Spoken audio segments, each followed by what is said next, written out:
Yeah. We're gonna do this Unreal tutorial. Don't make me hands. Don't ask us to do that. Do what? We're not legally allowed to accept money from people, so don't even think about it. Oh, yeah. Twitch chat. Do things. Send us bits. Yeah, send me bits. Okay. So I made a little presentation. Intro to Unreal 4. Yes.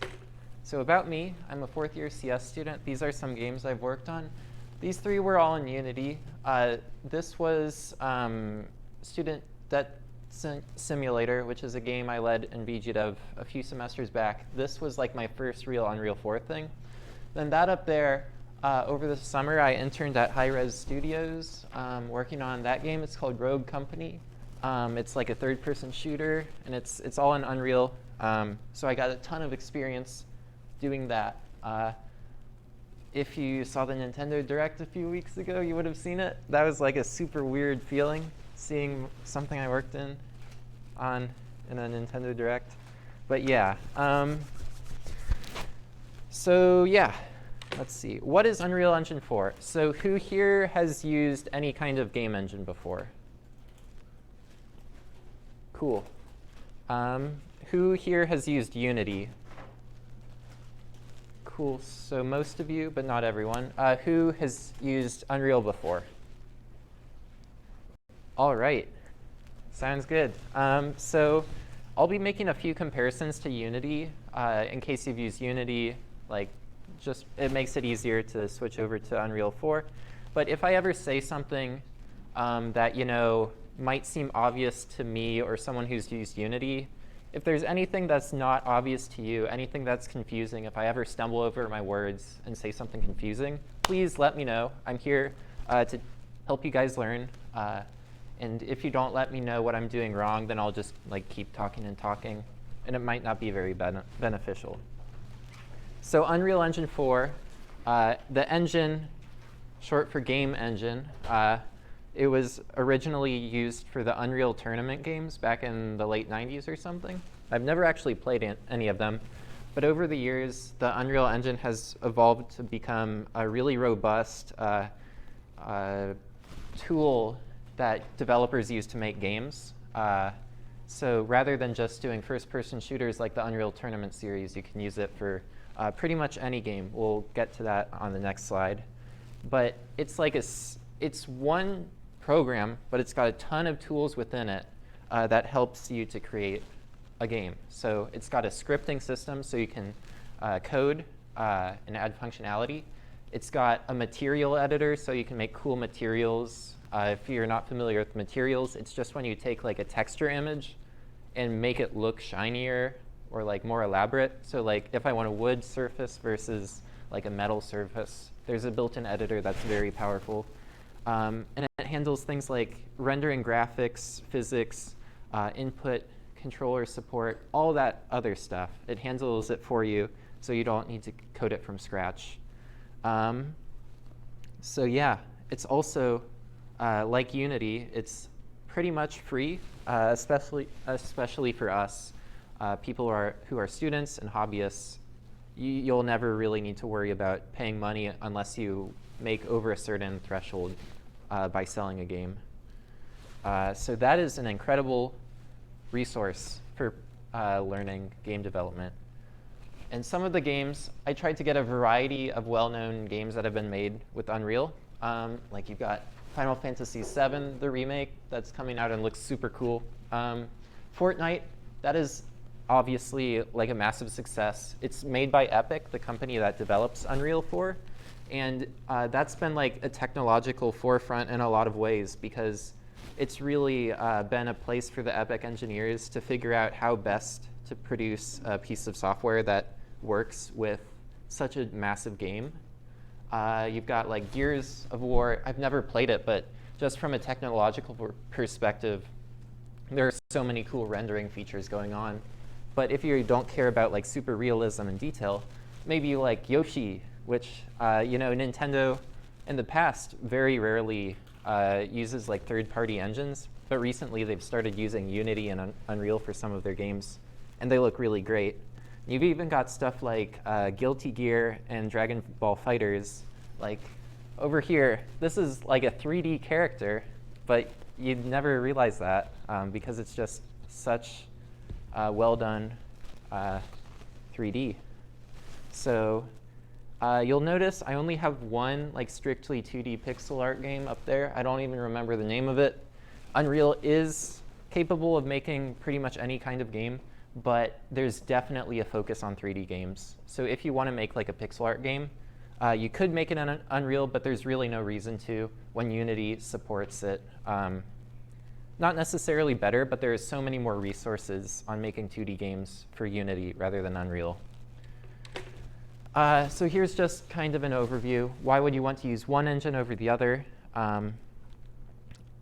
So Unity is very like, you can pretty much write code and it does something and we're good. And that's really great for learning how to make games.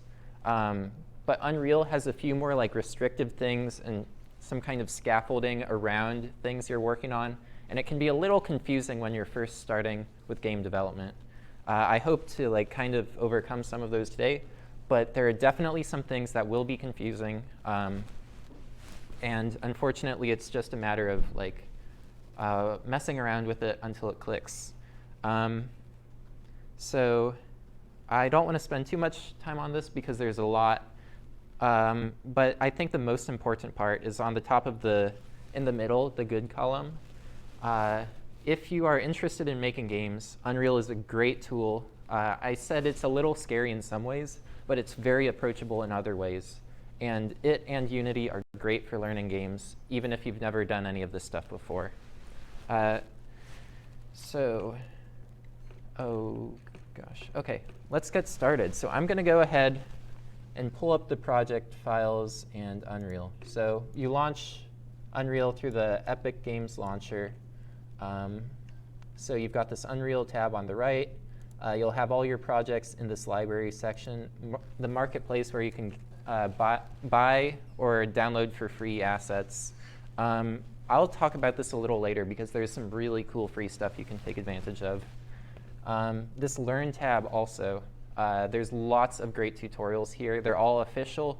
They're all very high quality, and most of them are very up to date. So we'll go ahead and open up my project. So when I say my project, I made a little template. It's on this GitHub page. I posted a link to it in the Discord right before here, so please download that now if you haven't already.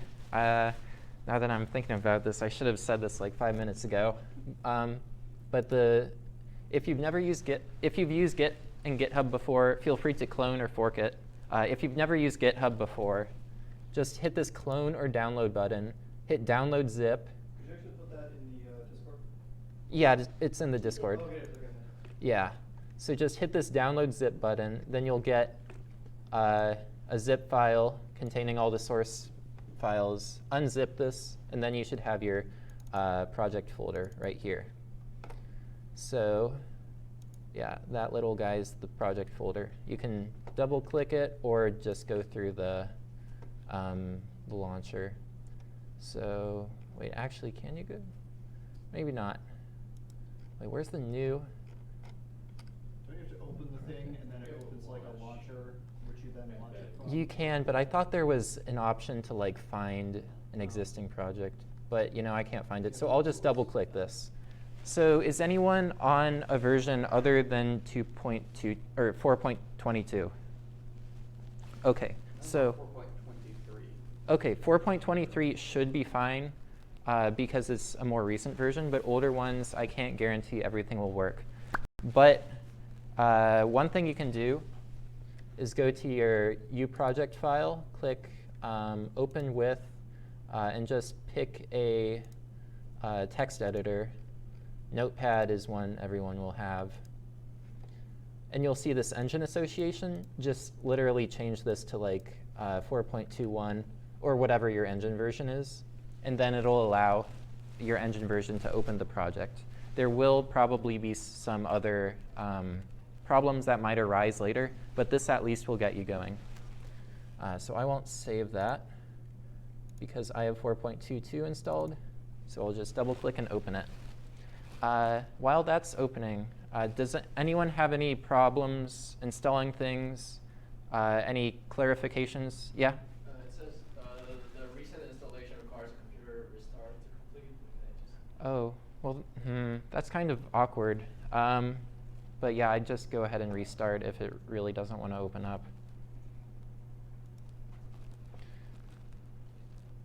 Yeah, so we'll take another minute, just making sure everyone has their, let me know if you have trouble getting to this screen. Well, people are setting up. Do you have a question? Yeah. I noticed when you were listing out the advantages of Unity versus Unreal, Mhm. you mentioned more flexible for Unity than less flexible, both as advantages. Was that intentional or just a typo? Or? Yeah, that was intentional. The way I like to think about Unity and Unreal sometimes is that Unity, it's easy to write code, but it's also very easy to write bad code because you've got so much flexibility. You could very easily code yourself into a hole or design some sort of system that just really isn't good long term. Unreal has a bit more of a learning curve at the beginning because there are lots of systems you need to work around. It's very less flexible in that sense. But if you can learn to use those systems, then you can really start opening up a ton of opportunities. So there are benefits to both. So for example, if I was just making a game jam project, something really quick, I want to experiment real quickly, maybe try out some new technology. Most cases I'd go with Unity, but if I want to spend a lot of time working on a 3D project, particularly one with lots of art or animation, Unreal would be my go-to. Yeah, so who is not here yet? Okay. We're still downloading. Yeah, okay. I wasn't sure how long that would take to download, but it is a pretty big file. Yeah, just let me know if anything goes wrong.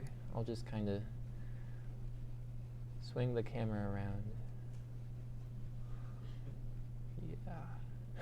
Okay, maybe not. Is it being streamed right now? Yes, I think. I posted the links in general. Okay, awesome.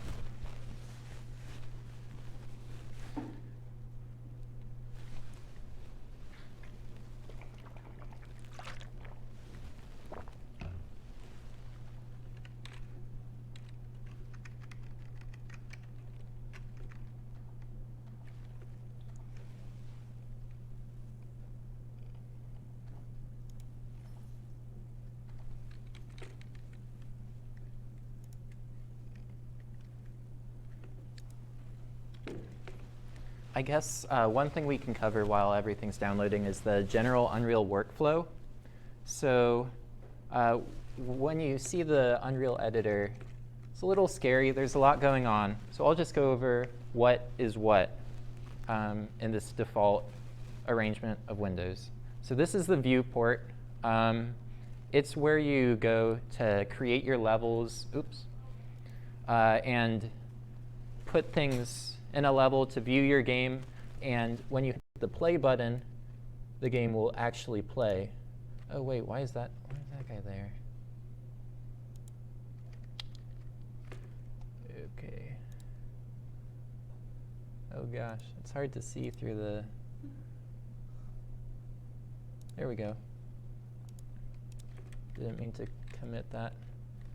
So there we go. This is my little tutorial. It's built off of one of Unreal's templates. They've got lots of templates for 2D games, 3D third person, which this is, first person, puzzle games. And they're all great places to kind of learn how things are arranged in Unreal, and also to have a base to build off of. So are people still working on the downloads? No worries if, okay. So, oh yeah, back to the windows. So down here, this is the content browser. It's pretty much just a file explorer. It's where you keep it. So if I open up the Windows File Explorer and navigate to my project folder, it just shares like pretty much the exact same structure. So you see I've got a blueprints folder, geometry, etc. And that's the same. The only difference is that Unreal will only show files that you've imported. So it keeps everything clean, and everything has nice colored icons corresponding to what kind of thing it is. For example, this yellow means it's a map or a level. If I say map or level or scene, it's pretty much interchangeable. Actually, scratch that. Just map or level. Scenes are Unity land, and they mean something different in Unreal. We'll get to that. So yeah. Over here, this is the modes panel. I don't know why it's called modes, but it's where you get lots of basic objects that you can drag into your scene and place. I'll get back to that once everyone's got the engine up, because like you might want to drag things around and figure out what's going on. So over here, so there's the details panel. It's blank right now, but then once you select something, you'll see the details of a particular object. So for example, location, rotation, scale. I can change its X position to like, right now it's -390. I'll just change it to -500. And you'll see it moved. And then Control Z to undo. You can change the rotation, stuff like that. Just kind of basic stuff. But as you create more advanced objects, more features, more variables to change will start showing up in this panel and in this panel. We'll get to this little one a little later. And then this world outliner, this is just a list of everything you have in your level. So you can just go through them and it'll select the corresponding object.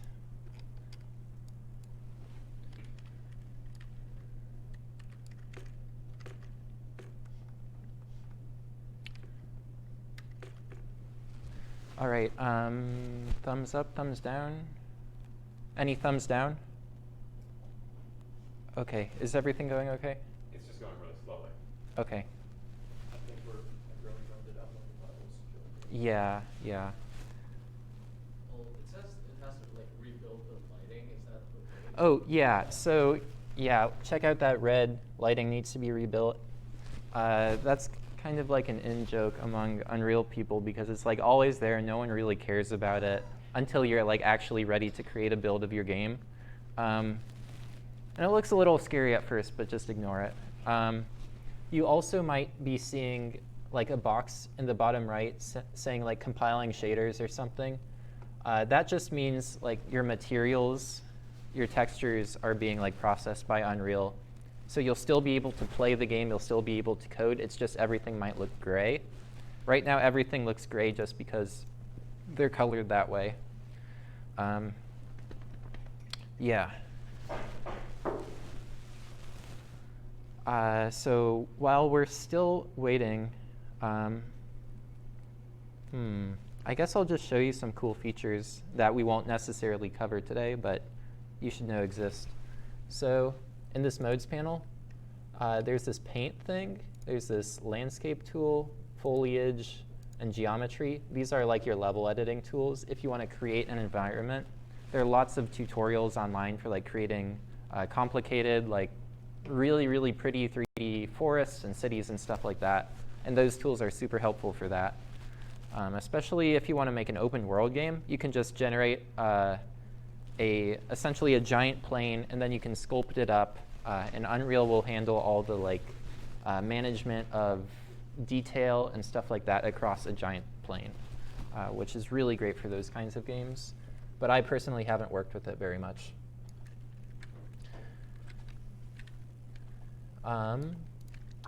So up here, you've got a toolbar of various things. Usually, you don't need to bother with these because there are better ways to do them. But this play menu is often very handy. Like you can choose where you want to play. Like if you hit New Editor window, then it'll open up a separate window, which is convenient, especially if you have multiple monitors. But one of the coolest things, there's this number of players option. You can put that up to like up to 4, and then when you hit play, all of a sudden you're in a multiplayer game, which is like, that's so cool. I think that's cool. Of course, like when you start to add features on top of multiplayer games, it gets very complicated very quickly. But this is just a super cool thing to mess around with, I think. How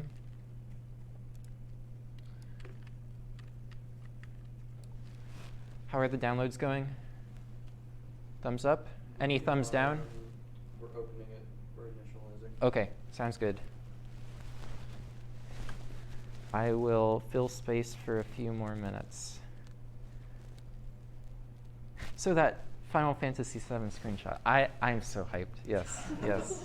I don't even like Final Fantasy VII because like the graphics are terrible and the translation is like so bad and Cloud's hair is like so spiky, but the remake looks really good.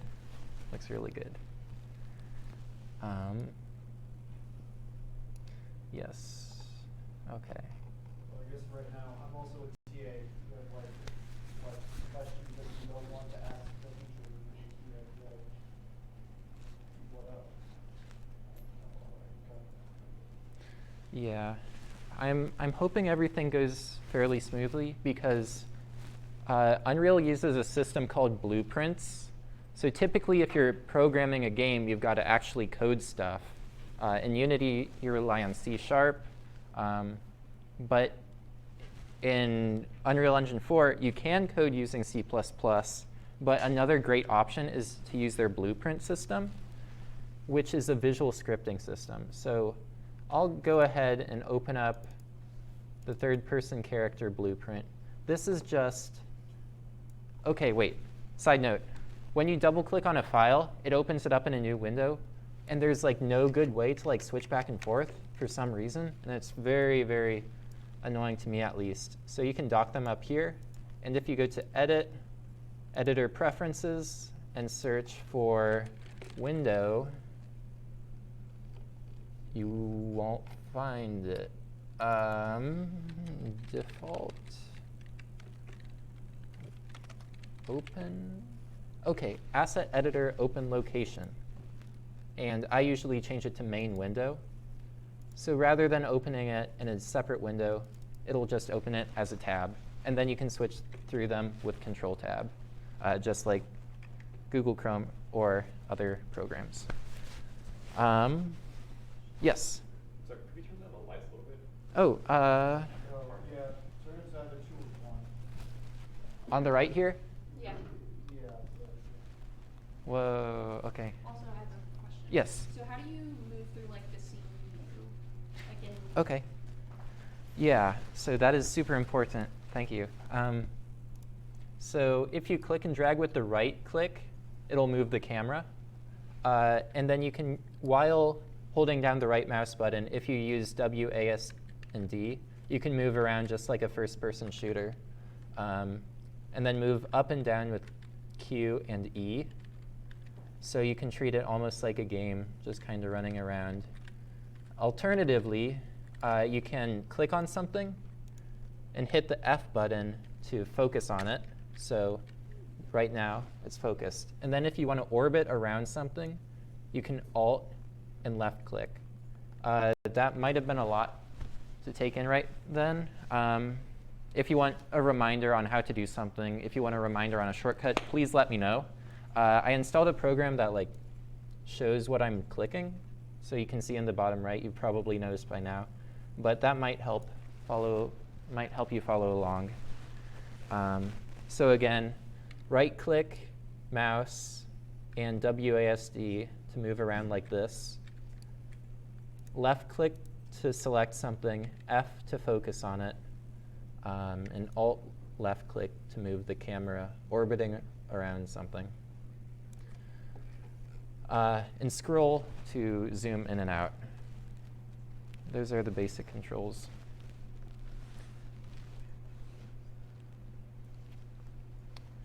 Is anyone thumbs down still?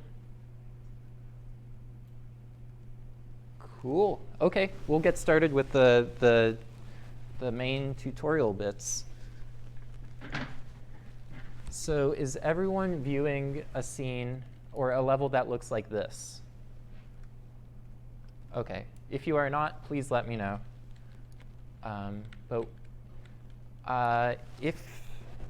if you hit play, does this guy show up, or does like a bear dude show up? The bear. Okay, so if you go to Window and then World Settings, open that up, it should appear somewhere like this. And then it says Default Pawn Class. Change that to third person character. We'll get to the bear dude a little later. But he's very detailed, so I figured he might not run super well on a lot of computers. So he was Boris player character or Boris finished, and we're changing him to third person character. Everyone good with that? Cool. Click on these world settings. Up in the top left, there's a Window tab. Then click on World Settings to open up that window. This is where you can change things like the default pawn class, which is just the player it spawns in, the HUD, the heads-up display, the UI stuff, player controller, game state, player state class, spectator class. You don't need to worry about those. I don't worry about them 99% of the time. And other things like where you want to kill the player when they fall off a certain distance, stuff like that. But generally, you don't really need to look at world settings too much. So let's get started with adding some functionality. So if you go to your content browser, there's this little guy over here. This opens up like a traditional file structure view. I think it's very helpful. So go into that. Click on third person BP. BP always stands for blueprint. And then click this third person character guy. Double click it to open it.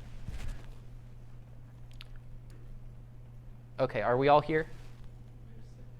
OK.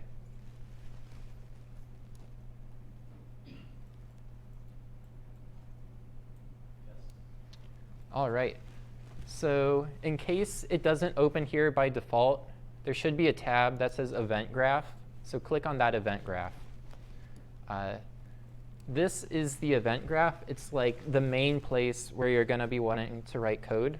And you'll see when I say code, it's just shorthand for blueprint scripting, which is just like you've got all these little nodes, and you connect them, and then they do things. So you'll see it's commented here, gamepad input, VR orientation, movement, stuff like that. That's just all the default stuff. So I'll show you how to create a new thing. So right-click, and it'll open up a menu that you can search through. Search for Begin Play. And then you'll get this little red thing. And you'll see it's got this white arrow on the side. So if you drag off from that, it opens up that window again.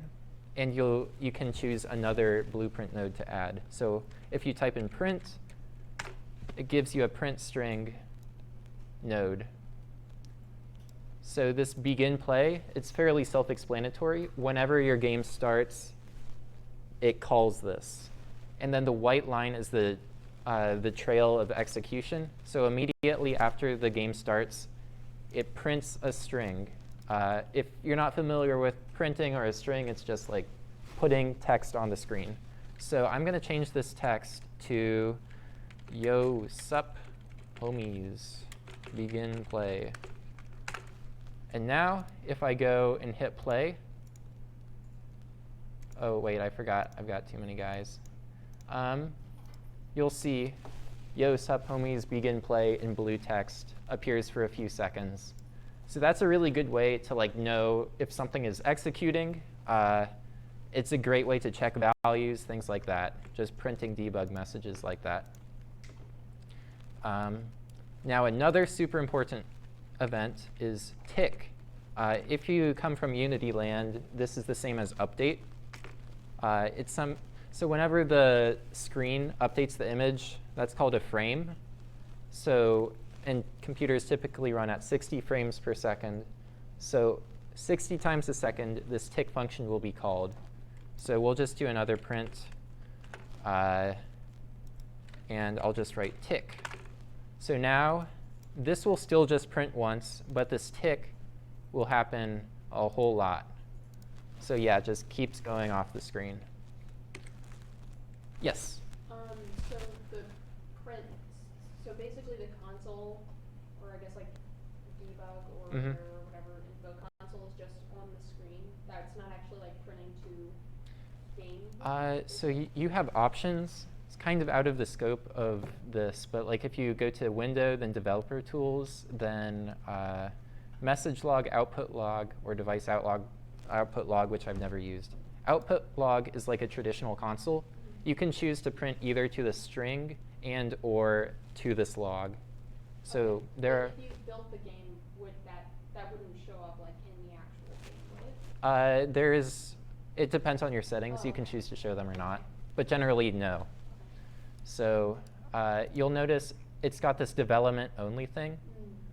So that means it'll only really occur in the editor unless you decide to change that. I just realized the text is probably super small, so I'm just going to increase it to like 1.5. 1.25. Is that better? Cool. If you have trouble reading anything, again, just let me know.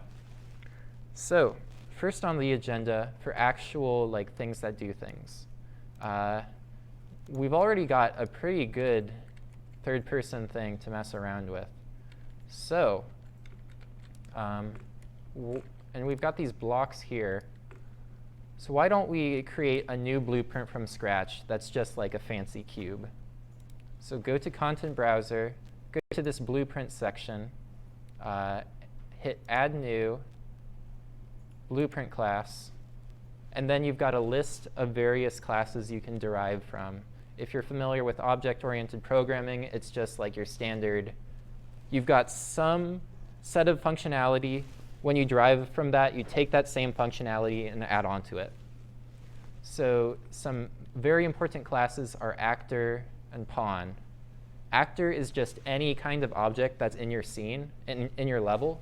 So like every single cube is an actor, your character is an actor, the lights are actors. They're just things that exist in 3D space.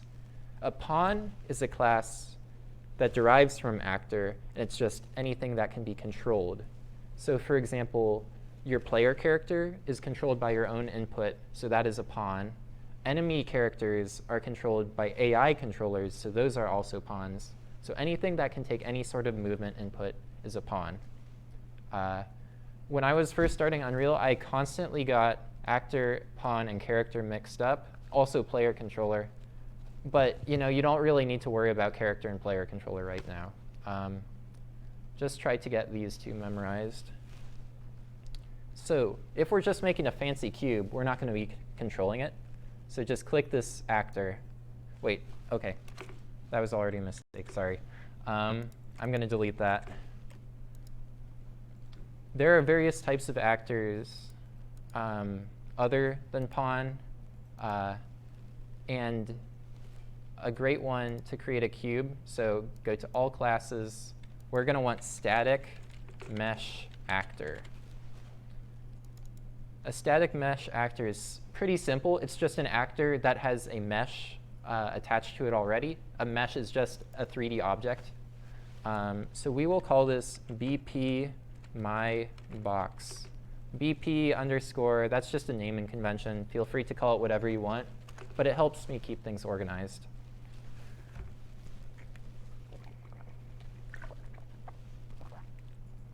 All right, so has everyone created this static mesh actor? Cool. If we double click this, it'll open up this blueprint view, this blueprint editor. We'll see nothing, and this is correct. Even though we've said it's a static mesh actor, we haven't actually assigned what it looks like. So if you click this static mesh component, you'll see in this components box, this is like your whole object. It's almost like the world outliner here. It's just for one specific blueprint object. So the one at the top is like your root class, defining like your most basic behaviors.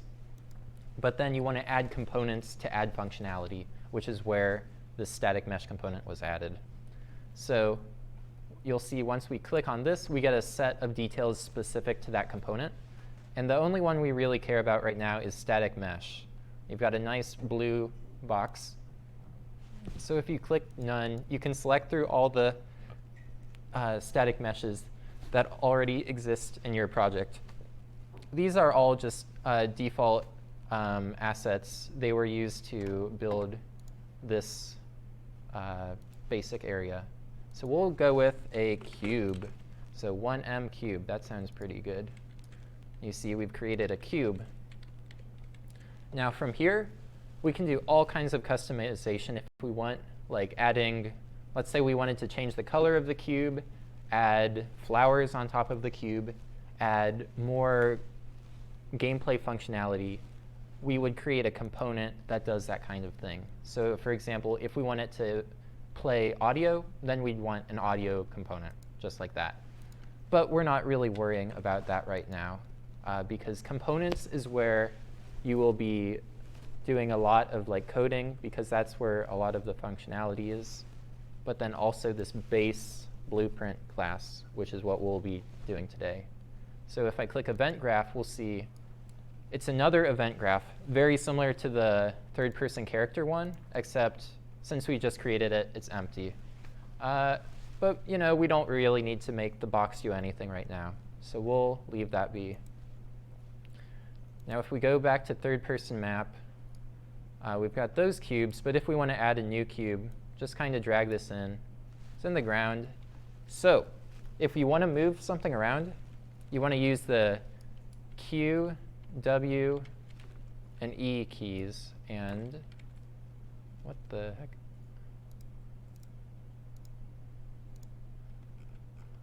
Oh, is what's going on? For some reason, it always wants that staircase to be selected. I don't want to select that staircase.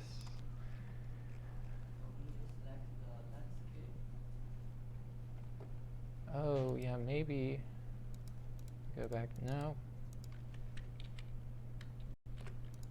There we go. OK. I guess that was just some weird bug. So yeah, it's in the ground. So Q, W, or W, E, and R, they're all right next to each other on the keyboard. These are essential for moving things around. W is translate, so you know, just drag things around like that. E is rotate, so you can rotate it in any which direction. And then R is scale, so you can change it along one axis or all axes, something like that. For now, I'll undo them and keep it just like that, but I still want to bring it above the ground. And again, this is the exact same as changing things over in the details panel. So if you want more precise movement, maybe it would be better to change the details by hand by inputting numbers. But dragging things around is very intuitive. It's great for making levels, stuff like that. So if we hit play, there's our box, but it's kind of just floating. And you know, floating is great, but I'd like him to fall to the floor. So if we go back to our blueprint, oh, well, first of all, is everyone following along OK? OK. Please interrupt me if anything is like not working for you for some reason. Actually, can I? No, I can't really move that. OK. So we're going to add nothing, but we can still add a bit of functionality just by checking some boxes over here. So we're going to select the mesh, the static mesh component again. In this transform, you'll see static, stationary, or movable. So static just means it stays in place. And movable means you can move it. Stationary, I mean, stationary, you think it like doesn't. Don't worry about stationary. I don't exactly know what it means either. How is it different from static? But we want it to be movable. So Unreal will actually let us move it around. The difference is static probably, I think stationary is it's dynamic, but I'm not going to move it, so it's not going to get considered in the light mapping. In the light mapping. Possibly. That would make sense, yeah. OK, a stationary, well, not important. So we've got all these properties. It means a lot of nothing at first, but they're all super handy. So physics, that's what we want. So if we just check the simulate physics box, it should fall when we hit play. Yep, it's on the ground. Can we push it around? Yep, we can push it around. It's a little bouncy, maybe. We could change the weight. We can change the mass. We can change gravity's scale on it. We can do all kinds of things just from here, from the built-in properties. Oh, one quick thing I realized I've been doing unconsciously. You can hit Alt-P to play without having to press the button, and you can hit Escape to stop. Very simple. And it took me like a year to figure this out, but if you hit the pause button on your computer, it pauses. Somehow that was like not obvious to me because I never use the pause button, but the pause button pauses. It's really cool. Yeah. So let's get back to our box. It's a very nice looking box. I think it's perfect. Let's go to the third person character. Now, what would be cool to do with a box other than pushing it? I think it would be fun to put it on our head. So right now, if we just bump into it, obviously the box knows we're there because it's being pushed around. So that's where collision events come in handy. This is just when two things touch and a collision event happens, and you can choose to put your own code in there.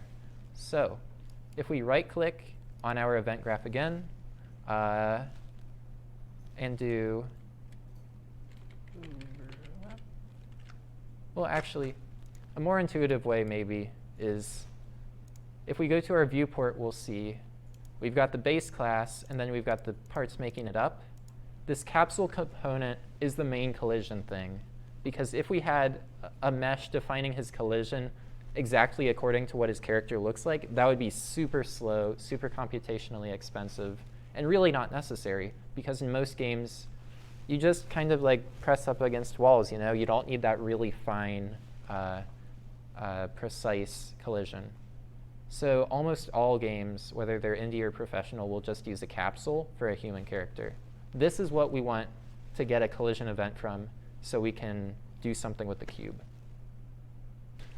I take that back. We should create a new capsule because, we want to interact with something in front of us. So let's we go to Add Component, type in capsule collision, and just hit Enter. And we'll call this things in front collider. And by default, it's pretty small, so we're going to move it out in front of him, just like any other object, W, E, and R to change it around. But we can also change the properties here. We're going to change the capsule half height to be 96. And that's just the height of our character. So this collider will just tell us, hey, is there anything in front of us? But we don't want it to actually block things because it's just invisible, right? There's not an object there. So make sure in collision, collision presets is overlap all dynamic. It should be there by default. But if you ever want to change how something collides with someone else, then you would change it here. Overlap all dynamic just means it can overlap with other things without stopping them from moving. And this box here, generate overlap events, means when you overlap, an event occurs. So we can use those events in our event graph. So if we continue to have this clicked, if we scroll down, we've got all these green pluses. These are all events associated with that one collider. So up at the top, on component begin overlap. So you just click it, and it creates this new event. And once again, we can continue executing from here. So I'll just print hello. So now when we hit play, well, nothing's going to happen yet. Oh, sorry. Was there anything we needed to check in the collision tab? Oh, sorry. No, the collision should be fine, but we're going to need to touch some things in a bit, which is why I brought it up. Okay. Yeah. So by default, collision should be good for that capsule collider. Any other questions or problems so far? Cool. So in theory, when we collide with it, we should print the string. Let's see what happens. Nope, nothing's being printed. This is because of a little Unreal optimization thing. I mentioned there was that generate overlaps event box, but by default, your meshes don't have that. Because if they did, you'd need to check collision against everything in the scene, and that would be very slow. So we've just got to go into the My Box, click on the static mesh component, scroll down to the collision, and you'll see by default this is unchecked, unlike the capsule collider. So just check that, and we should be good. Hit compile and save frequently just to make sure everything's compiled. And then we'll hit play. So now when we walk into it, it does print hello. So that's great. Now we can add whatever kind of code we want here to do something with our cube. So how do we actually get that cube? It's one of these guys, the other actor. This is one of the arguments passed into this event. An argument is just some kind of object associated with an event call, and it just gives us data about what we're colliding with in this case. So let's say attach to component.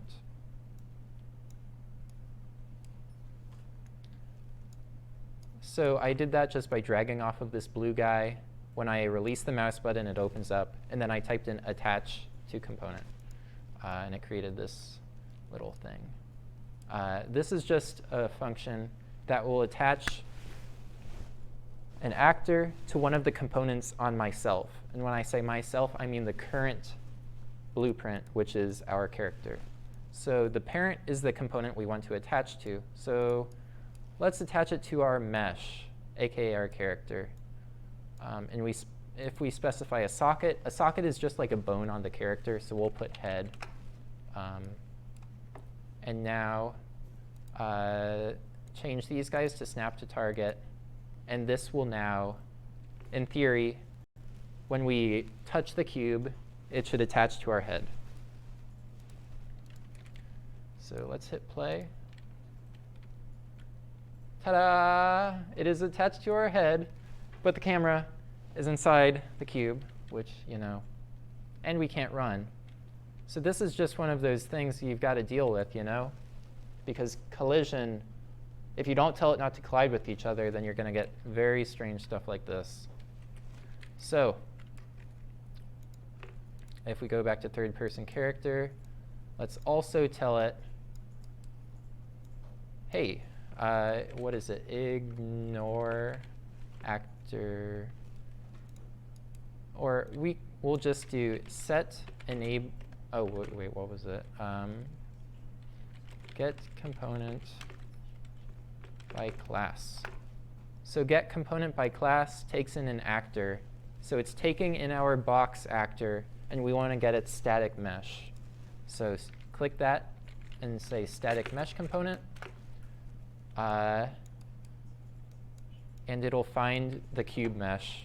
We can now change its collision to be off. So set enable, oh wait, no, collision, what was it? Set collision enabled. And if we connect those, new type, no collision. So this should be good. When we collide with the cube, we print hello, we disable its collision, and then we attach it to our head. Now does. Do that part. Could you go back to the blueprint perhaps? Let's go do that. Oh, yeah. I'm having an error, actually. Yeah. It's telling me that I cannot attach a component to this mesh. Let me see. Oh, did you make sure to? The character is not static. The character mesh is not static. Oh. It cannot attach to the blueprint static mesh component, which is static to it. OK. So that's probably in your My Box. Make sure this is marked as movable rather than static. Is that checked? It is checked as movable. It is checked as movable?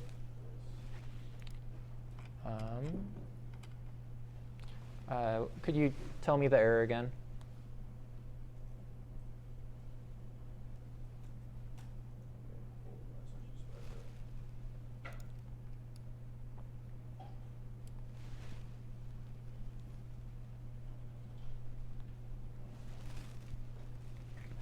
Y- There's yeah. a couple of set collision enabled options where you type in set collision enabled.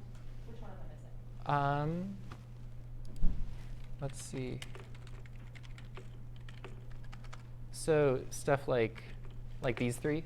Yes. So these are all the same function. They're just taking a different object as a parameter. So in our case, we want to disable the collision on the mesh. So we actually don't want any of these because, or sorry, when I say mesh, I mean the mesh of our cube. So if we want to call it from there, take this guy, drag off of here, and now it's like, now we're saying we want to use this as an argument. So click there, then say set collision enabled, and then automatically it assigns it, just like that.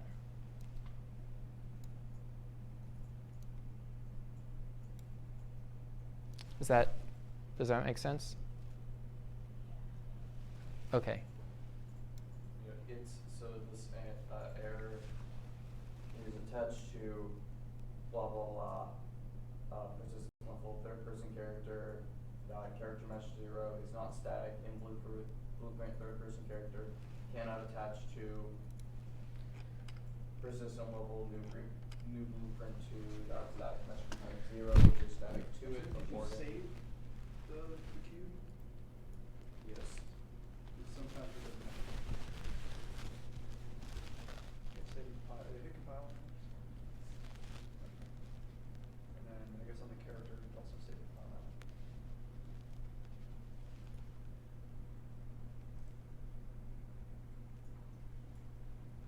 Any difference?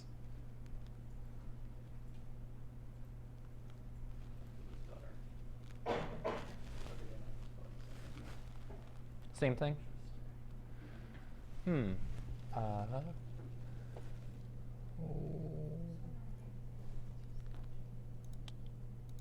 So Other actor.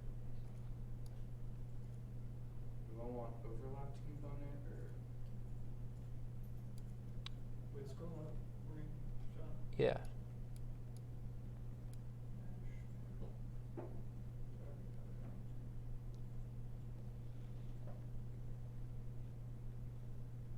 Let's see what's it saying. Okay, I'm gonna take this mic off for a second so I can. I know. Click on the static mesh component. Set cube. Check the move thing. There you go. Oh, was that? Yeah. Okay. So the root. Yeah, you got to make sure that the root is movable as well. That'll probably. Well, let's see what error you get this time. Really? Maybe hold on. Did you say Not that? be attached to. Oh yeah, yeah, yeah. No, it's saying you recompiled. It's just. Or like it hit compile.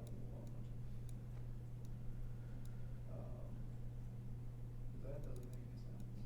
Collision cylinder root component cannot attach to components on the same actor according. Oh, that's. Were you not pulling the right? Oh, actor? yeah. Are you sure on your event, are you doing other actor? Yeah, he's doing other actor. Other actors are target. Our Front parent. collider. So you're using pickup capsule instead of front collider? Or that be issue? Pickup capsule here is. It was did it This just is say the that? pickup capsule. Oh, hold on. Could it be possible that what's happening is it's actually colliding with your collider? So put out your maybe further in front of you. Were your colliders overlapping? Genetic. Should. So this is the It pickup says it's capsule. colliding the same Make thing. that static. Oh. That might be it. No, it shouldn't be static. No, that should be static because it moves along with the player, Oh. but it never moves relative to the player. It So says it's working now? No, it's not. Like, okay. I can use the right. Just take the mic off. Yeah. Okay. I'm gonna come around. Yeah, I'm sorry. I No, know no, I no. have. That's all right. I'm the one person who just gets the most bizarre error.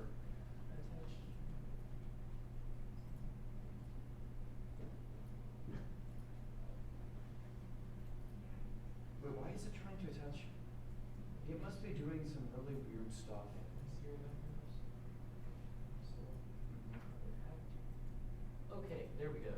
So, oh wait, And this Never mesh mind. is mesh. change that to lowercase h. That probably would fit.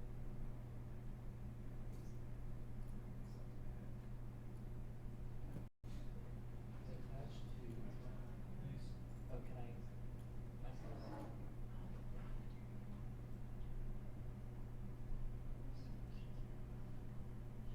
Yeah, you can turn the DPI down with the center buttons.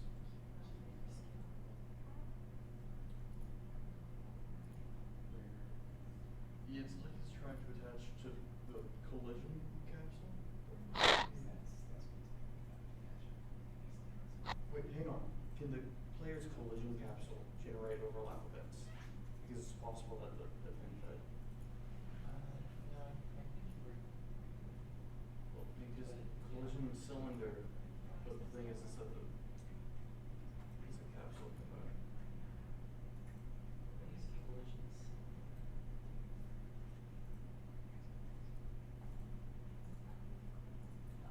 Can you minimize this?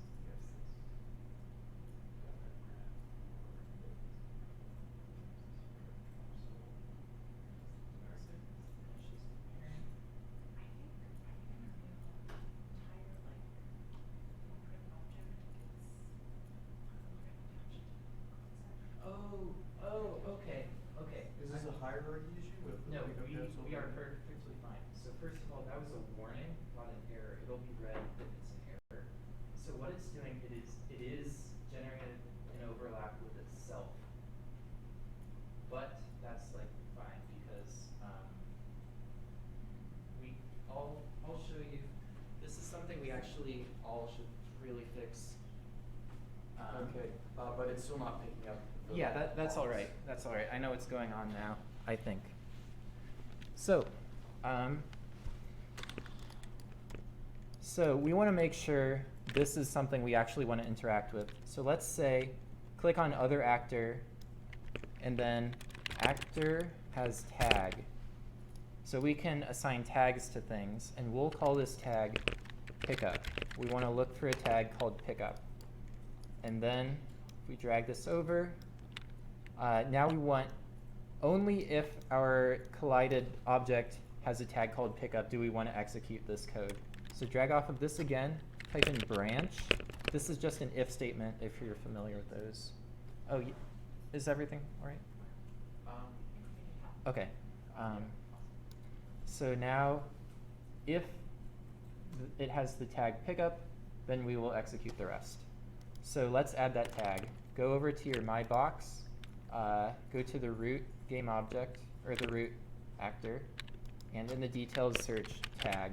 There we go, tags. It's an array, so we can just hit the plus button, type in pickup here.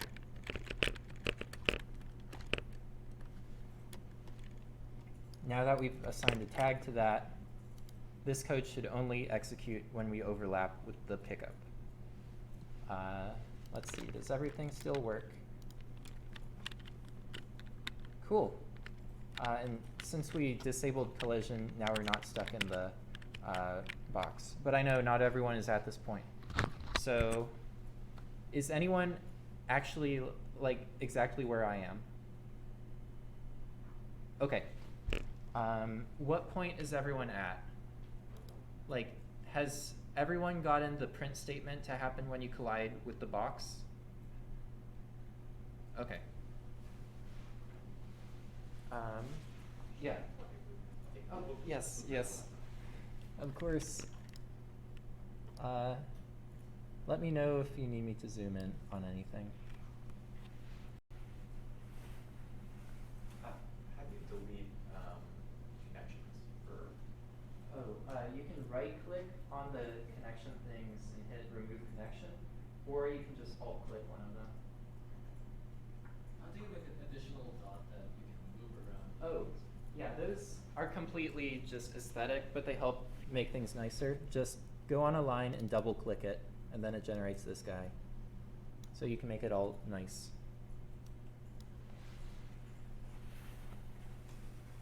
Okay, who needs help? Okay.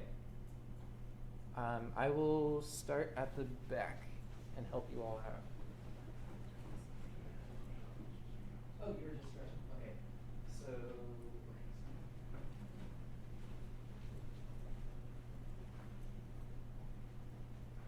What did you guys do to hide for your Stick and really just just don't stick? I can go where the box gets stuck in the head, yeah, keep it from.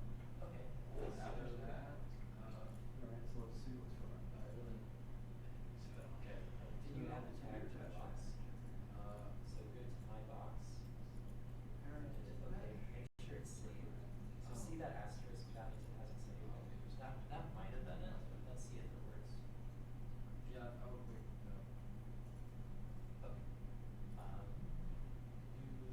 Let's see, under empty records, right?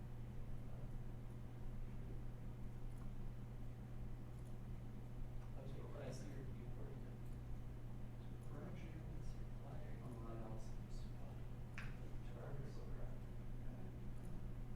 Oh, okay, so see how this says component tags? You are adding a tag. Let's bring up the error You can message. also add a tag to the root actor. So I hit play, Yeah, correct, yeah. and so the box. Oh, okay, yes. Yes. Let's see if that Registering. That's not that one. Oh, it does. Awesome. Go back to the main screen.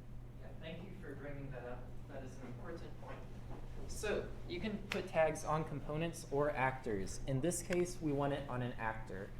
So if you go to my box, I've already got it here, but you'll see if I click the static mesh component, it's gone because this component tags is specific. Yeah? It's still not, it's not even registering that we have begun an overlap with the pickup capsule. On your box, did you check the generate overlap events thing? It's on the cube itself. I don't think it's on the static mesh component. I wonder if that's. Okay, yeah, go to your static mesh component, go to the collision section, and you want to check this box here. No, we're still not registering. Open console. Wait, did you click it and it's, what's up? It just automatically shows up.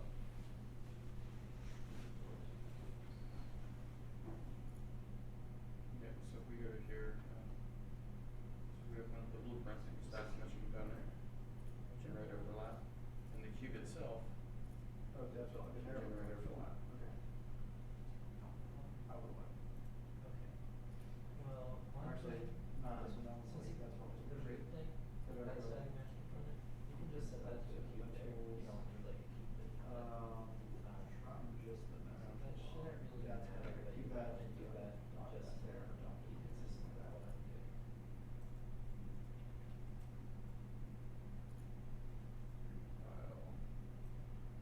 Okay.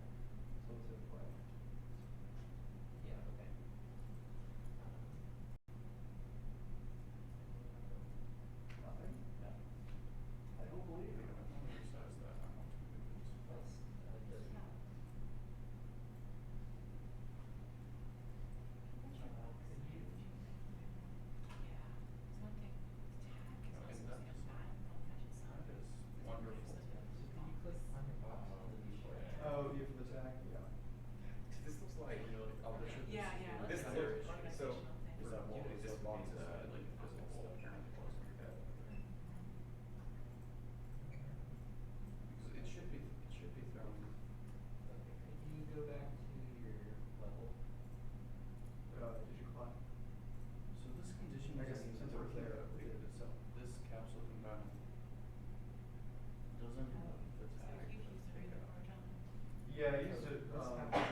it was Bronco was attaching it to something. On Did you? which thing? Also, like, assume so, like, when you, on the blueprint for the, whatever, the, Box? the person, I think. My understanding is you can make one blueprints. Like, So where are you attaching to? So let's go over. Attaching to mesh. So I don't know, normally that should I come don't know in. if that's. Maybe Does there. that only appear when you touch it, or there's? What's the mess? Yeah, okay. Yeah. Which that I think tells us that our script isn't working for the person character. And it didn't do this before. When did it start doing this? When you added the tag stuff? No, so I had what it was doing before is like, this collider was too small, so Oh. instead of it, like, it was like down here. Yeah. So, I think if I do this again. Then why is any sort of attached to? It obviously was hitting it, Unless so they're. it was hitting the Right. existing. I see. Yeah. And so when it's getting attached, it's getting attached to the bottom. That sort of makes sense. Because in some sense, I assume the origin of this model is the ground. I don't know why. Did he add an offset to his? I don't know. Because like when you're attaching to mesh is The dude. the dude, and I assume the dude's origin is the ground if you do that, right? So that's where it's getting attached to.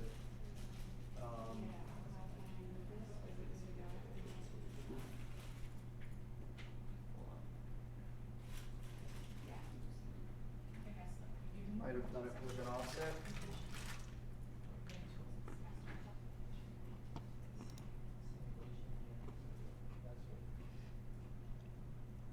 Do you have that one checked? I forgot if you did. I think so, yeah. Okay.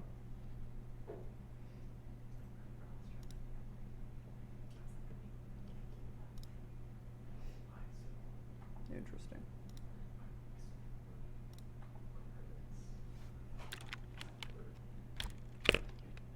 Wait, what? Okay, okay. Wow.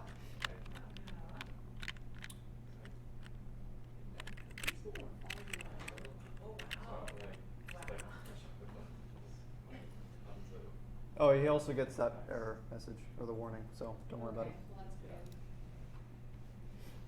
good. Also, for the folks at home, we're sorry. It's the debugging time. Yeah, sorry if Debug there's a zone. delay. This stuff is, I just learned like 3/4 of the Unity one was me and Kyle running around. Okay. debugging. Unfortunately, you don't have other Yeah. things to help you. I can only work so well, so unfortunately. Is the pickup capsule moving with the parallel gesture? Well, it's attached to the feet and it does move with it. I'm not sure why. Oh shit! I shouldn't have done that. Nope.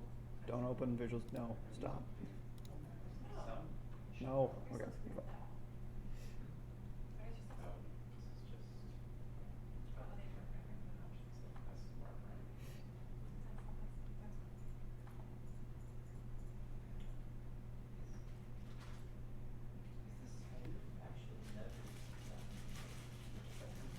It's still running in the background.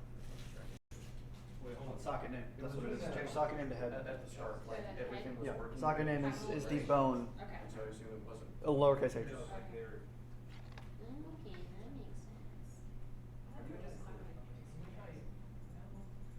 Interesting that you can address multiple bones. There you go. Yeehaw. I'm the cutie boy. Does anyone else need help? No. Okay. Oh, I think you might be right.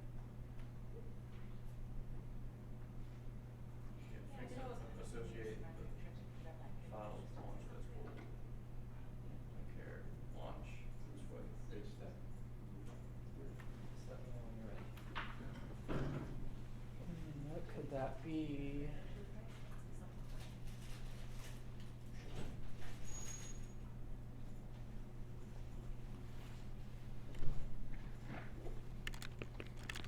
Things in front collider, that's movable. defaults. Overlap all dynamic.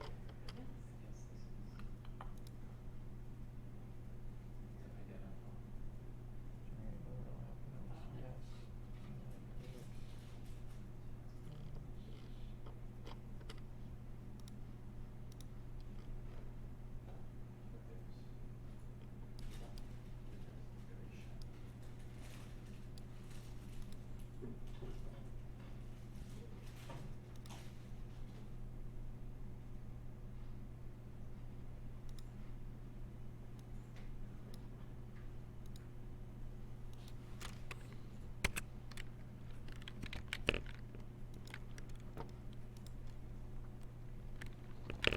Oh, is it open? Yeah, oh, we're both better. Okay.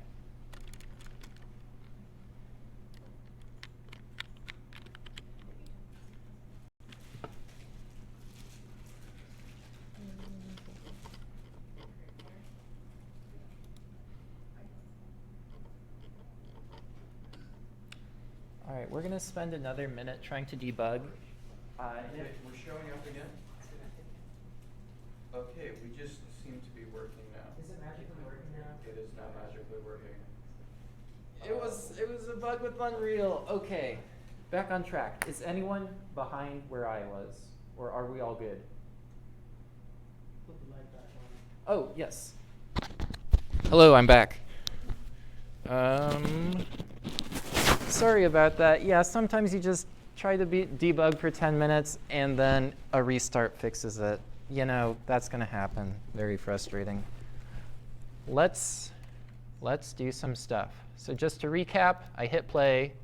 If I touch anything, it doesn't give me the message, but if I touch a pickup, it sticks to my head, and that is lovely. But what if you don't want it to stick to your head? Let's make sure it only sticks to head when you press a button. So if we go back to our character event graph, let's add a new event for a button press. So right-click, then search keyboard, and we've got all these letters just corresponding to our keyboard. Let's go with E. E is a good pickup button. There we go.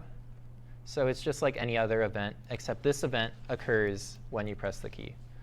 So now that we have this event, we can attach it, but we don't know what we're attaching because we don't have an object here. So this is where variables come into handy. So variables, they just store information. So if you go to the left, click plus variable on the variables panel, and it'll create a new variable. We will call it thing near me. And see this little red thing? This is just a color coordinated way of telling you what the thing is. Red means Boolean, so true or false. We don't want that. So click on it, type in object, or actually let's say, yeah, object's probably fine. Object, or sorry, actor. And then go down to actor, select that, and we want an actor object reference. Now it should turn to a blue circle next to thing near me. Does that make sense? Is everyone there? Cool. So when we overlap, let's go ahead and rather than sticking it on our head, we'll just store that variable. So disconnect right here. This is all our stuff about storing the guy. We will move that down here for now. How did you instantly disconnect? Oh, Alt-click. So just Alt-click, and then it'll disconnect. That's another thing that took me like 6 months before I learned it because no one told me it existed. So let's get all these guys, move them down there. We'll delete that guy. And we're no longer wanting this connection, so Alt-click there to disconnect that. Now instead, we want to set thing near me. So click and drag your variable over here. When you release the mouse button, it'll give you an option to get or set. We want to set it. So just connect it here. Then we want to connect that same other actor here. So now that we've got it saved, we should be able to access it from here. So thing near me, click on it, get it. And now we want to see, hey, do we actually have one or no? So click on it and do is valid. This is just, if you're familiar with programming, it's like a null check. Just say, hey, does this thing exist? And we'll create another branch by clicking off of it and hitting branch. And if it is valid, then we should continue to put it on our head. So connect those all up. And since we disconnected this component earlier, we've also got to connect that there. Cool. So I think it will work just like this. Let's see what happens. I hit play. You run up to it. It prints hello, but nothing happens. Now if I go up to it and hit E, nothing happens. Let's figure out what's going on. OK, attached to blah, blah, blah, blah, blah, blah. Root cannot be attached to other components in the same actor.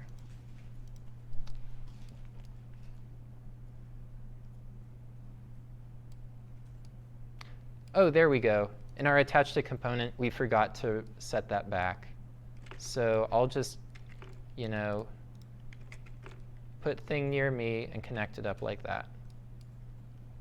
Now if we hit play, we go near it, nothing happens. Press E, and it's stuck to our head. Awesome. Can you show the blueprint again? Yes. Yeah. I just wanted to make sure everything works, and then we can slow it down, and you guys can copy everything.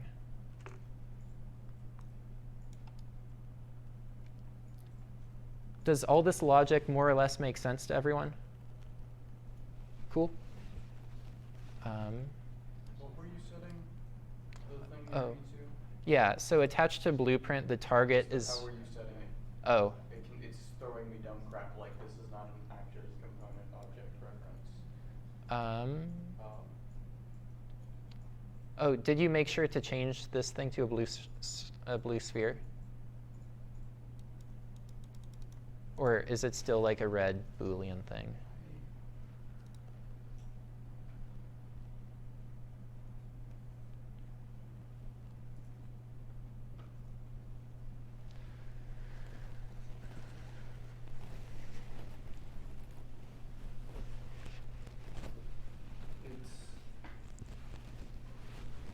It looks like 2/3 of plus.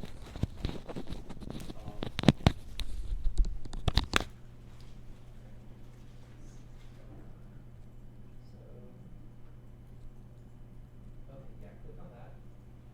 Search actor. Click on actor down there, just the first one. And then object reference. Now you should be completely connected. So now you should also be able to set it.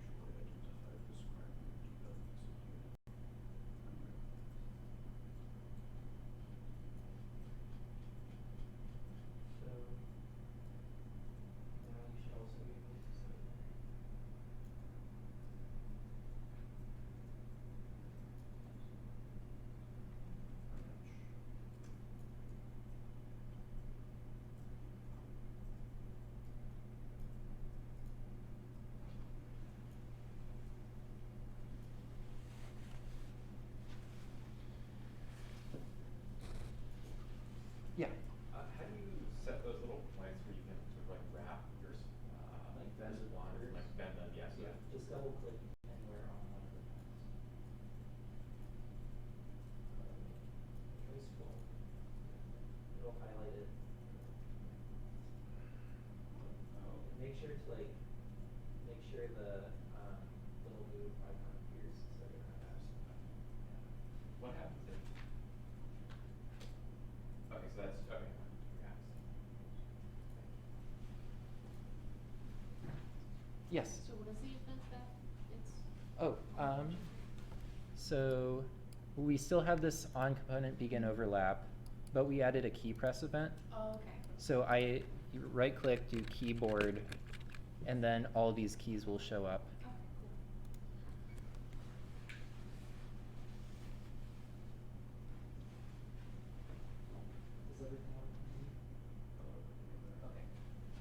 Yeah, Kevin, what's that? Is valid to come up? Oh, so all I did there was click off of thing near me and then type in is valid. How'd you get thing near me to come up? Oh, so did you already create the variable for it?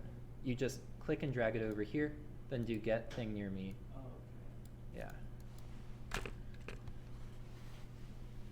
How does the thing near me determine whether it's like next to the player? So thing near me doesn't actually know anything about that, but since we only assign it when we're right up next to it, right? So that's how we know it's close to you, because the collider in front of us has identified it. Yeah? If the cube is now overlapping with our head, does that mean it's constantly going to be the thing that's near me? So like if we had another cube, we'd be able to interact with that as well. So right now we're setting it on begin overlap. Mhm. So as soon as it overlaps with anything else, it'll be reset. Okay. But since we don't ever take it off the head, it'll still stick on your head. So in theory, you could go around sticking a whole ton of cubes to your head with the code we have now. And additionally, you'll see if I hit play, if I walk up to it, now it's assigned. I walk away and then hit E, it'll still snap to my head because we've never disabled it after walking away. We can do that real quick, or we can move on to other things. Do you guys want to add more functionality to this or do other things? Other things. Cool, sounds good. Well, first of all, did everyone get to the point where the cube snaps to your head? Mm-hmm. Okay. What was the get component? What component do you have? Get component. Class. By class. I want to search for static mesh component. So.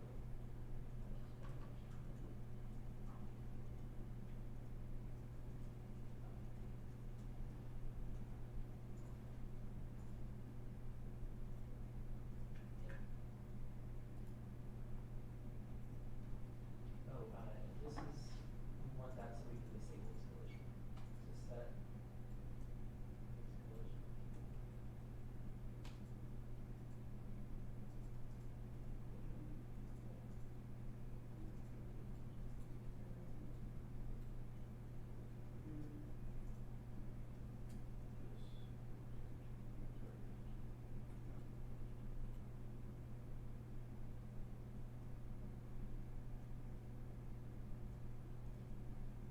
Let's see if it works.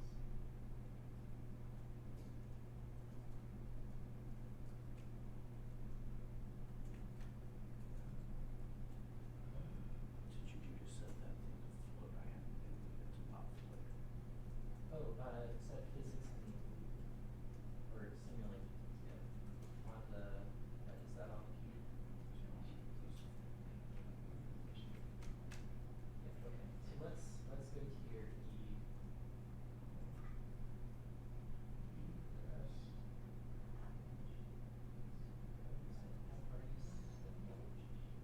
Well, note was appearing, so are you sure you spelled pickup the same way? Like maybe it's capitalized somewhere? Go to the root and search for oh yeah, this is the actor component tag function. Make sure it's on the actor.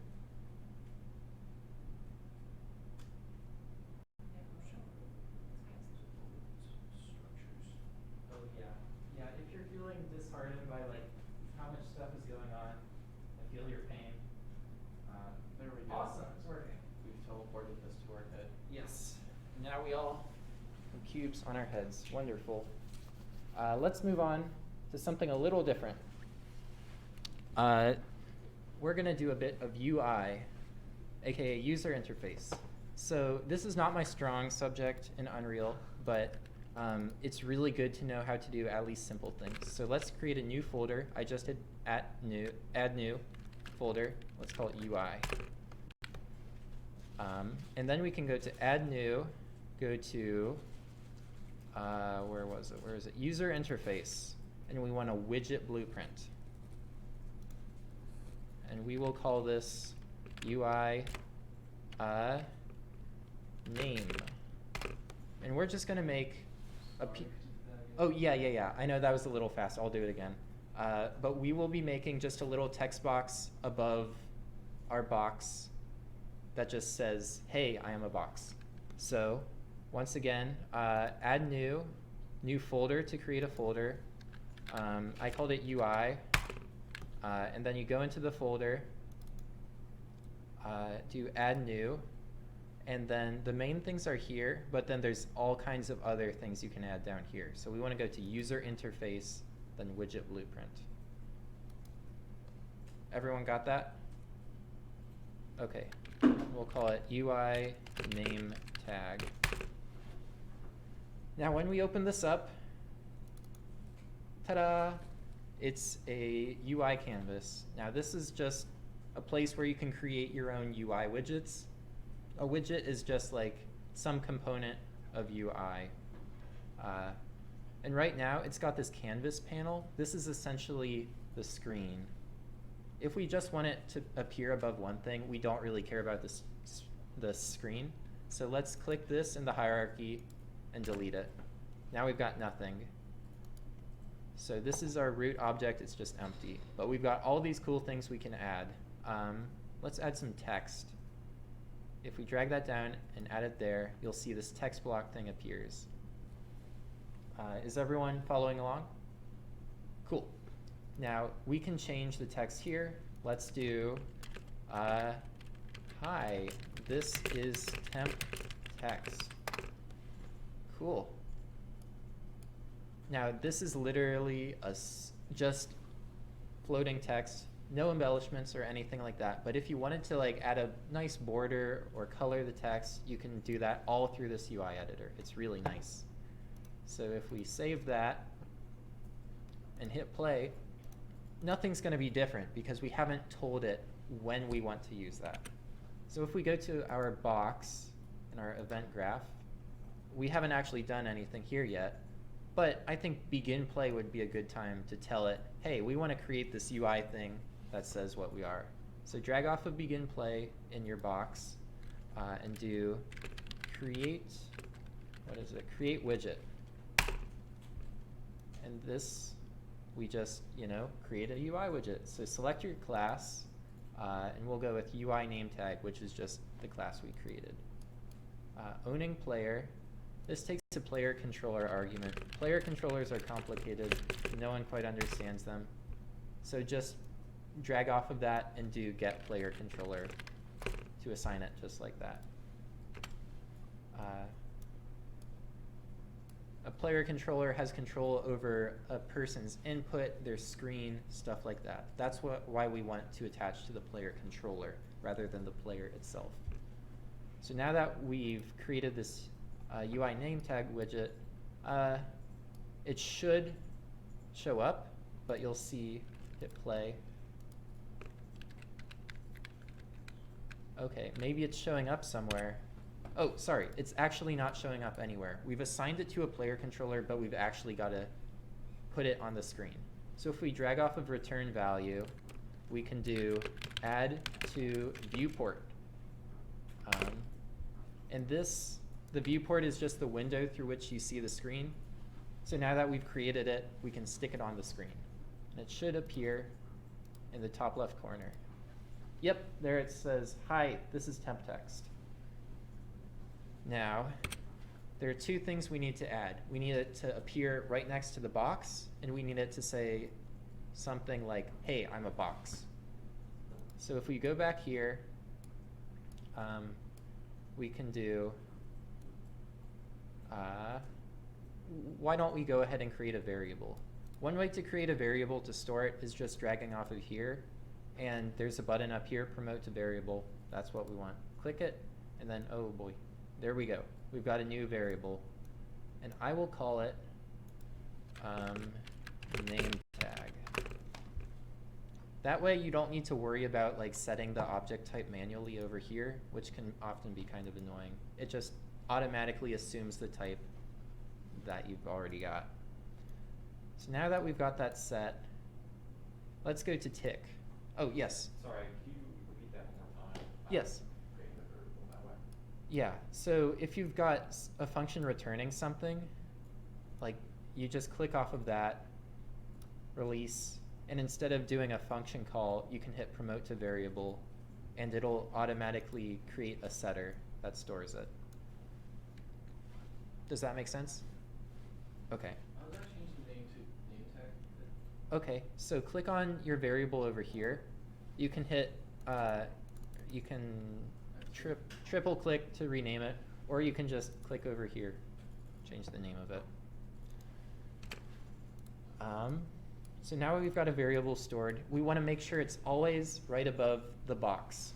So even as you move the camera, it's got to stay above the box. So that means we want to move it every frame in tick. So tick, we want to get this guy. So drag him on, then hit get name tag, drag off of him, and do set position in viewport. Now this is not a 3D coordinate, it's just x, y, like our position on the screen. UI is a little different than like 3D actors because they exist in a completely different space. But we can still just connect that like anything else. And right now it's setting it to 0, 0. So let's get our box's position. If you right click and type in this or self, it should pull up get a reference to self. And this is just referring to our actor. And then we can get world or get actor location. And this is fairly, it means what it says. It gets the actor's location in world space. Yeah? Why would you use that instead of get world location? So I almost did get world location, but then I remembered. So it says static mesh component. That's the world location of one of your components. For some reason, get actor location is for the actors, and it doesn't have a corresponding get world location. But your components will also have get relative location, which is its location relative to the root actor. So we've got the actor location. We need to transform it into screen space. This is kind of complicated, but you know, we don't need to worry about that since there's already a function for us. If we do get player controller, like I said, this contains information about the screen that's currently displaying. So if we take our player controller, click off of it, and do, what is it, convert screen location to world space, or convert world location to screen space. So this is just saying, hey, we've got some 3D object right here, and we want to project, we want to attach a UI element so it looks like it's on top of this, even though it's in a separate UI 2D space. That's all a bit complicated. Don't worry if like that didn't make any sense. But we're gonna get a pretty neat result. If we move this guy over here, then we can take our screen location, stick it in there, and take this guy over there. We're converting our world location into screen location. And it should work. Yeah, okay. Now we've got a box of text that is always on the cube, no matter how you change the camera. So that is pretty handy. But let's make it say something other than this is temp text. Oh, by the way, this is going a little longer than I expected. It'll just be a little longer, so hang in there. 10 minutes, I gotta go. Yeah. Yes. Okay. So if we go to our UI name tag, it would be nice to be able to reference these as variables, so we can change the text over in our box. Luckily, it's super simple. All you do is check is variable over in the details panel. And now I should be able to access this text block from another blueprint. I'm going to rename it to name text rather than the default, so it's easier to look up. Now back in our begin play, I've gotten this name tag object, but it doesn't, oh wait, okay, sorry. So we should be able to just drag out, do name text. Yeah, okay, get name text, nice. Now we've got a reference to our text field. And then we'll set the text inside. So click off of that and do set text, text. And this, very similar to printing strings, we can just type a name in here. So let's call it box. Now let's see if that works. Oh, I've got a compiler error. Oh, that's one other thing. Oftentimes you've got to make sure you compile things before using them somewhere. But it's fine now. I just need to manually hit the compile button. So when I hit play, hey, it's a box. That was a little fast. Who was not able to follow along? Okay, yes, we will go through that again. So we left off before. So we've got this name field. We've got to make sure it's a variable. Does everyone have this checked? Awesome. Now when we go up, The is variable checkbox. yeah, is variable right here in the details panel, right next to the name. Cool. Now over here, right after we create it, we want to tell this text to say, hey, I'm a box. So we use our name tag variable, do get name text. Name text is just the name we assigned it over here. So you should be able to reference it super easily. And then dragging off of that, we want to set text and put in whatever we want there. Yes? For the UI name tag variable, how do you actually edit the name of the variable? Is that not saved? So if you click on it, you should be able to see it right up here. Is that there? In the details panel? Yes. Okay. Okay. Okay. And you can also do the standard triple click over here, and then you can type in the name. Cool. Is that working for everyone? Awesome. Is anything confusing? Like, even if you've been able to follow along, are there any points that you want clarified?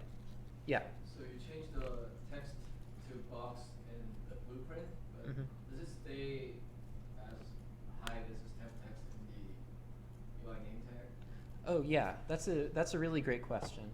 So these blueprints, these are like your files, but then when they show up in the game, they're instances of them. So each instance starts with the default values that you've presented in the file.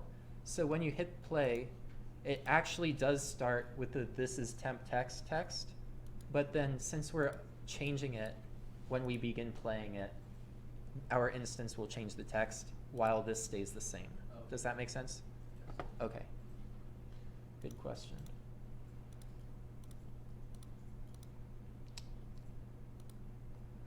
All right, is everyone caught up? Yes.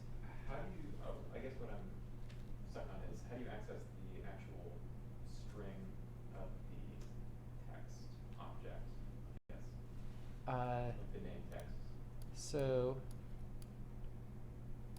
So when you do this, you want to just type in get name text. And this is like the text box object. It's not the actual text. So if we drag off of that, we can tell it to set the text inside. Does that make sense? doesn't sound like it makes sense. No, it does. Okay. Awesome. So is everyone at this point? Cool. That is time. Are we being kicked out at 8? Or we can wrap? I just have, I like, go home. Okay, yeah. Oh, I hate Unreal now, I want to leave way?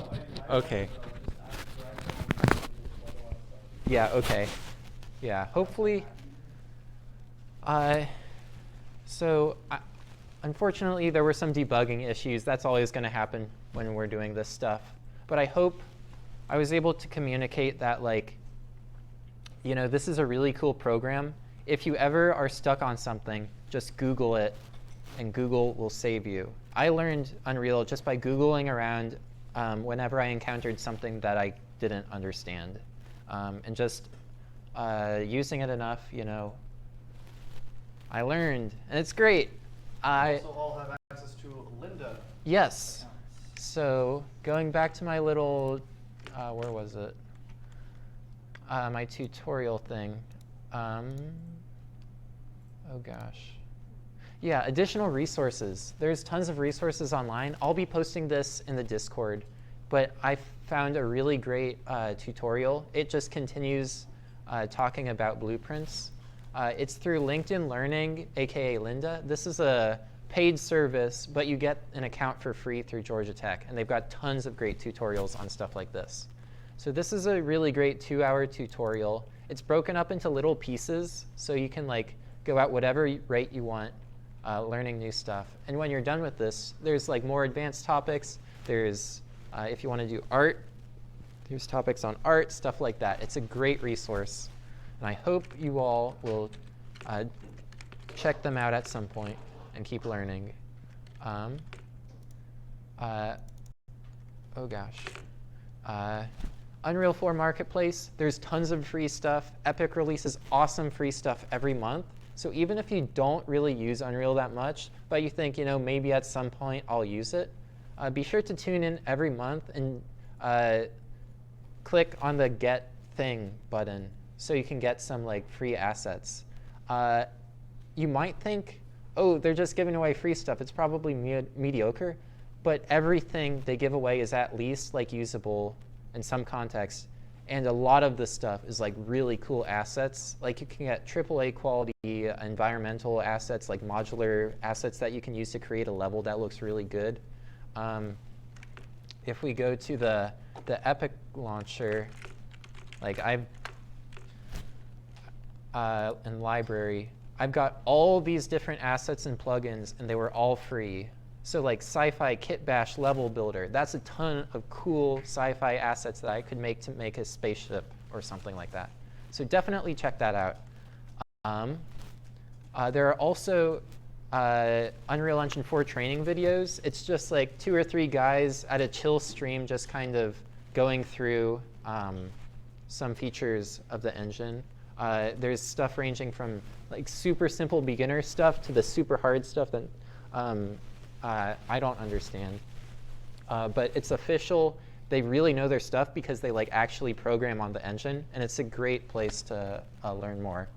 But there's always just Googling around. That helps me a lot. But just know that there are resources out there, and if you really commit to learning a new tool, you can learn some really cool things. I will be uploading the GitHub with all the completed code that we did today. So if you encountered a problem or have something different than me in some way, then you can just compare against that. One thing I will say, if you remember the bear guy, that is a free asset. Epic created a game called Paragon. It was a MOBA, never really took off.